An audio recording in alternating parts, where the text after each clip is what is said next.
Hi, I'm Nick from PredictWind. I've come down here to see the guys from Motorboat, watch them do the ssanz round New Zealand race. I could see in the videos that they use PredictWind a lot, so thought we'd come down here and have a chat with them and see what they did. Okay, Nick. How are you, mate? You right? You good? How are you? G'day, Nick. Good to see you, mate. Yeah, good to see you too. So, the latest one that we did was the ssanz round New Zealand two-handed. It was in February 2019. Seems like a long time ago now. Yeah, just over 2,000 miles, wasn't it? 2,200 miles of some of the toughest water around, really. Cheeky day sail. Yeah. And how did you go? We probably did better than expected.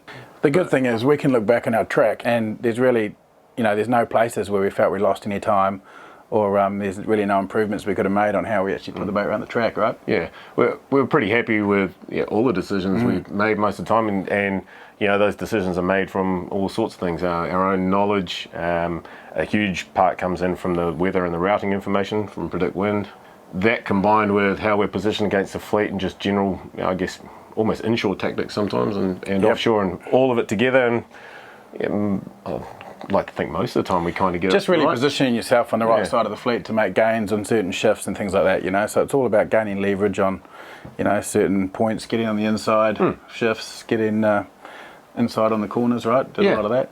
Yeah, just trying to predict where we're going to be in a day or two's time and trying to get that right.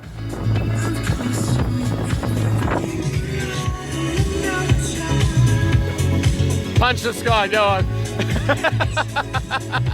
And the good thing with the routing is it actually shows you where you're going to be for each weather change. It gives, once you got the polars right and you're set up, you kind of got a fair idea of where you're going to go through each transition, which I think is quite a key. And then you also got a fair idea of if it's a squall or a shift. We set up to know, right, if it shifts down past whatever degrees, we know that that's time to change, time to both on deck, change to that sail. It's not just a squall or some kind of temporary shift. You kind of know, you're planning ahead, so you're always one step ahead of the game. So you kind of got to plan for whatever comes your way.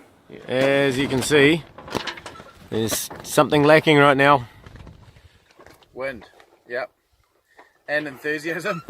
Lacking a bit of that. Yeah, you get, particularly with PredictWind, the models, and based on how you're going at the time, what weather conditions you've actually got, you can have a look at all those and kind of come to your decision of what you think is going to work for you at the time. So there's all those different options, and just with the four models, you can really see which one is actually working for that current that weather model that you've got. So. All right, so we've had a pretty good night. Came into the shore, got the lift off the land, managed to extend out our lead a little bit. So all we need to do is hold it together. That's all we've got to do. Yeah, just got the latest set of grid files. We're going to check out. There was a hole that looked like it developed inshore between Shorthanded and Kidnapper. So we'll see if that's still there. And we think going out here, waiting for that northeasterly is probably our best option right now. I'll tell you in a minute. Yeah, it's just as well I agree with you. I shouldn't say it's only as good as the information you put into it, but certainly the polars and knowing how your boat sails, the angles that it sails and the speeds that it sails sounds pretty, I guess, basic, but is so critical, particularly with that roll-on effect that, if the program's predicting that you're going to be, over here, but in reality you're actually only over here, the decisions the program then makes for you are a little bit skewed. So taking that into account and working on your polars and trying to get to reflect how you're sailing as best you can is critical, really. We're still it's refining all the time. Yeah. That's Krakatoa just in front. There's Josh driving, and there's Gale Force behind us. All is good. When I watched the race and I watched some of your videos that you guys did from off the boat, I could see that you were using PredictWind. Why did you use PredictWind? I've used it for a long time myself. I used it all the way down from France to New Zealand cruising with the family, and I found it to be great. I spent a lot of time adjusting the polars on that trip and getting that set up. So I've found it to be really beneficial for my sailing over about the last 3 years. So, and the forecasts are accurate, and with the latest the ECMWF models, I think it's really stepped the game up. Also so usable as well. I mean, we were using it on phones, on tablets and on computers, all within the same day. And just tied straight into the Iridium Go. It's just it's so easy. It's foolproof, really, you know. And we knew that if all of the models, you know, all of the routing for each model, if they agreed with each other, then you knew it was, you know, almost a certainty that was the way to go.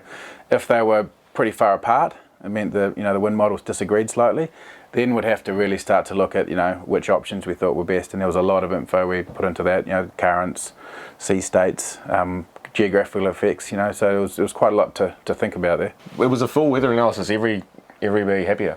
Yeah. I mean, the other one is in the morning over bacon. Yeah.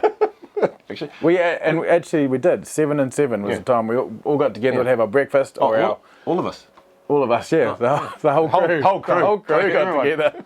Yeah. And then the bacon's a very important part of weather processing information. Yeah. Weather information processing. You got to have energy to make the right decisions, right? It's hopefully the last day of Leg 3. It's a little bit of a sad day, a little tear going down the cheek there because that's the last of the bacon. Obviously, we use the PredictWind observation. That's a really good tool to watch what it's doing ahead of you and seeing the shifts come as well. We used our eyes occasionally. Yeah, that's good. Yes, that's. We also often use the speeds of the other boats from the tracking just to get a fair idea of, because it can be quite a split in the fleet, so you've got a fair idea what the other boats are doing, from their speeds, what winds they've got, and then what models are actually correlating to what the conditions really are. Yeah, well, a few times we sent Damon up the rig, which actually was pretty handy, because when the wind shuts down, you've got a fair idea of what might be coming in 6 hours or 12 hours or whatever. But when it's shut down, you're just going for the thermal breezes. You're really trying to watch and see, if it's a land breeze or a sea breeze filling in. And the first boat to get to those breezes can make a 5 mile gain pretty quickly. So going up the rig gives you a much better chance of seeing what's actually happening. It was also the only place I could get some peace and quiet and not hear about him blabber on about the weather. Yeah, we used the high resolution modelling when we had cell phone coverage, because it's pretty big, much bigger file than it's fun to download on the Iridium Go. What other uses did the Iridium Go give us? It gave us communications on the boat. So we had all our emails through the Iridium Go, all our skeds, and then the update files sent through from headquarters would send everyone's position, so you had all that. And also it had a text function, so we'd use the text a lot to text back home and get various reports and make sure the world's still turning basically while we're away. Yeah, but overall it was a month at sea, having fun, just us, the boat, and the weather, really. Yeah, it was good. And bacon. And dolphins. But not dolphin bacon. Yeah. It'll do. Thank God it's almost over. We're very thirsty. Yeah, ready for a rum.